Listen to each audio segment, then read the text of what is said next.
Bab 1. Rencana Gianni. Mau kamu apa sih, Mas? Kamu ingin anak? Aku sudah memberikan kamu Alexa. Kamu ingin hubungan intim? Aku juga berusaha melayanimu dengan baik dari seranjang. Walaupun sebenarnya aku sendiri tak pernah puas dengan dirimu. Terdengar suara Finley dari kamar mereka. Pintu kamarnya memang terbuka dan membuat Gianni yang ada di kamar ponakannya Alexa dapat mendengar semuanya dengan jelas karena pintu kamar Alexa juga terbuka.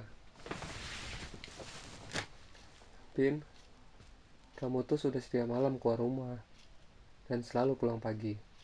Apa kamu gak kasihan dengan Alexa yang setiap hari selalu menanyakan keberadaan mamanya?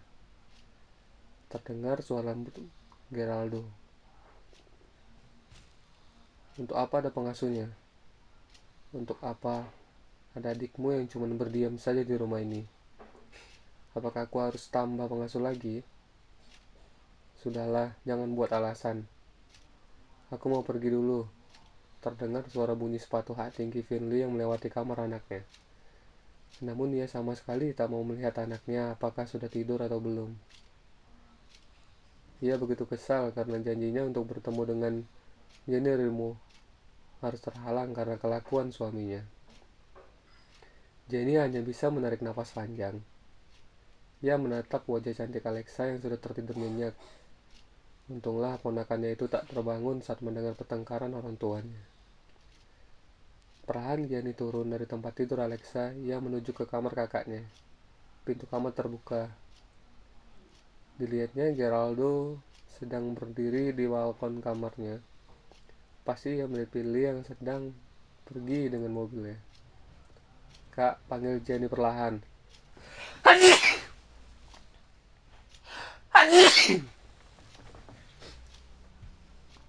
Geraldo menoleh. Ia memaksakan sebuah senyum karena ia tahu karena Gianni pasti mendengar pertengkaran mereka. Alexa sudah tidur? Tanya Geraldo. Iya, dia tak mendengarkan pertengkaran kalian. Geraldo mengusap wajahnya kasar. Finley pergi lagi. Aku yakin kalau dia pasti bertemu dengan laki-laki itu. Jiro telah kembali dari Australia. Kenapa tidak membicarakan dengan Paman Denny saja? Aku yakin kalau Paman tidak suka kalau Kak Finley kembali berhubungan dengan Jiro. Percuma. Finley pasti punya 1000 macam cara untuk berbohong. Gianni menatap kakaknya. Ia merasa heran mengapa Finley bisa menyanyiakan cinta dan kebaikan kakaknya. Geraldo begitu tampan dengan wajah oriental dan kulit putih bersih. Itu karena mama mereka adalah orang Thailand.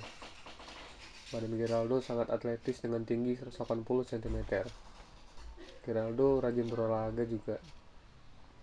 Ia adalah salah satu pengusaha besar di bidang hiburan dengan memiliki 3 stasiun TV swasta yang sangat terkenal di Indonesia ini. Belum lagi perusahaan yang bergerak di bidang periklanan dan perfilman. Bukan hanya dari segi fisik dan materi yang berlimpah, Geraldo memiliki hati seperti seorang malaikat yang lembut, penyayang, dan bukan seorang playboy. Sejak kecil, Geraldo hanya mencintai Finley saat tahu kalau mereka sudah dijodohkan. Kak, kalau memang kakak begitu menderita dengan pernikahan ini, mengapa tidak bercerai saja? Geraldo menggeleng. Aku mencintai Finley. Aku masih berharap kalau dia akan berubah. Alexa membutuhkan mamanya. Bagaimana kakak akan bahagia jika selalu menderita karena Kak Finley? Geraldo menatap adiknya.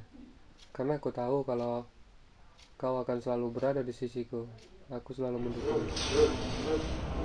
Air mata Gianni hampir saja jatuh. Namun dia berusaha menahannya. Aku kamar dulu kak, Alexa sudah tidur. Good pamit Gianni. Dia melangkah menuju ke kamarnya yang berada di bagian sayap kanan lantai 2. Kamar Gianni terpisah dengan kamar kakaknya dan Alexa.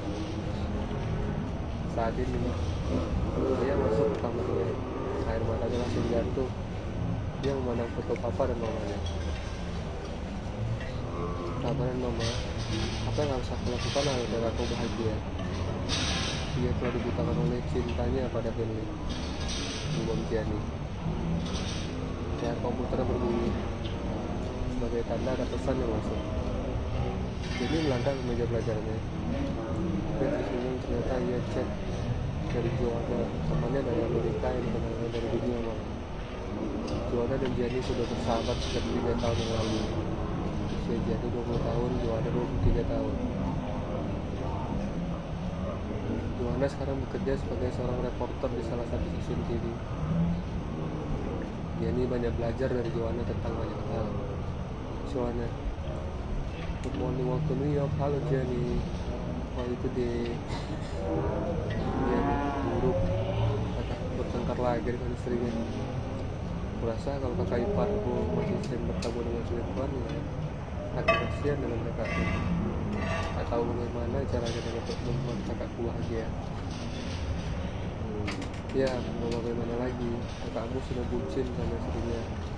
Namun aku kesal juga sama kakakmu. Kenapa nggak mau move on?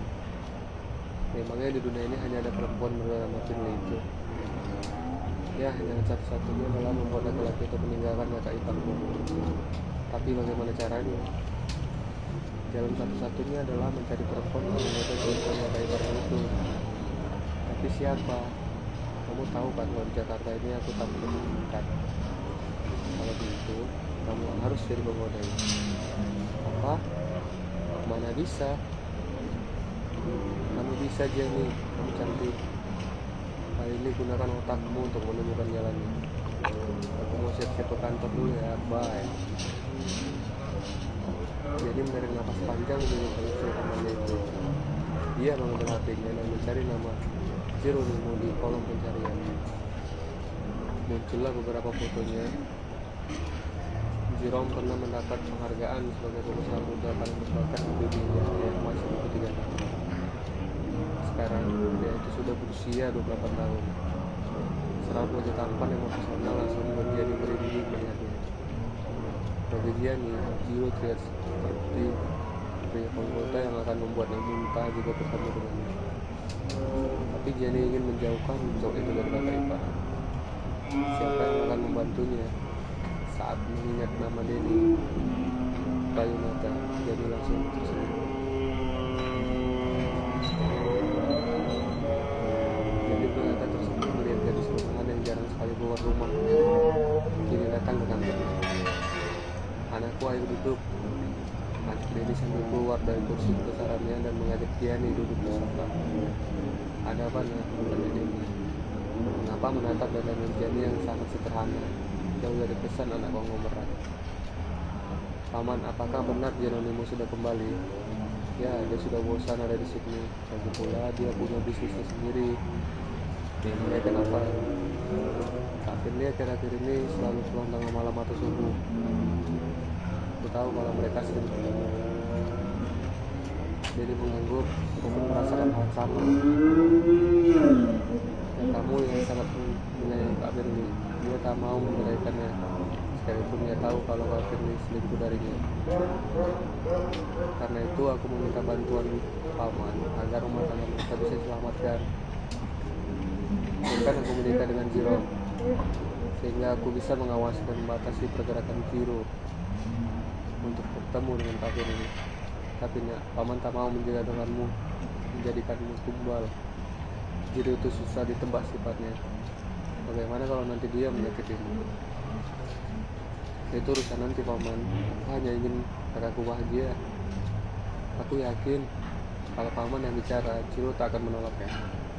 Bukankah ia sangat menyayangi dan menghormatimu paman? Baiklah nak, paman akan mencobanya. Jangan katakan pada siapapun mengenai kedatanganku di sini. Bahkan kepada kakakku. Baiklah nak, saya pamit dulu. Selamat siang paman, kata Gianni lalu segera meninggalkan ruangan Denny. Jiro terkejut melihat siapa yang datang ke apartemennya. Untung saja 1 jam yang lalu Firly pulang. Papa tuh main datang ke sini.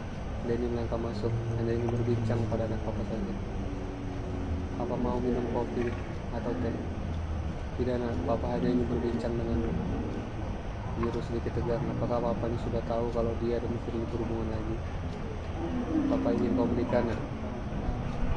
Pak, usia aku baru 28 tahun. Papa dulu menikah saat berusia 26 tahun. Jadi menatap Jiro dengan penuh kasih. Kamu tahu kan kalau papa sudah sakit-sakitan. Usia papa sudah tua. Waktu-waktu papa akan mati.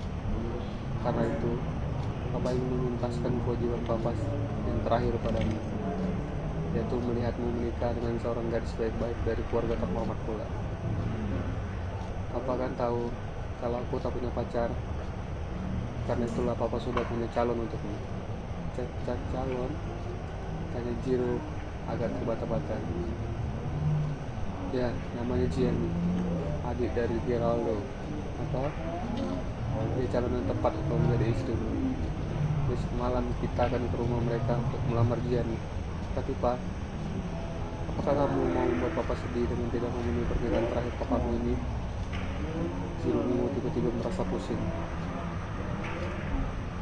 Kita lanjut part 2 ya.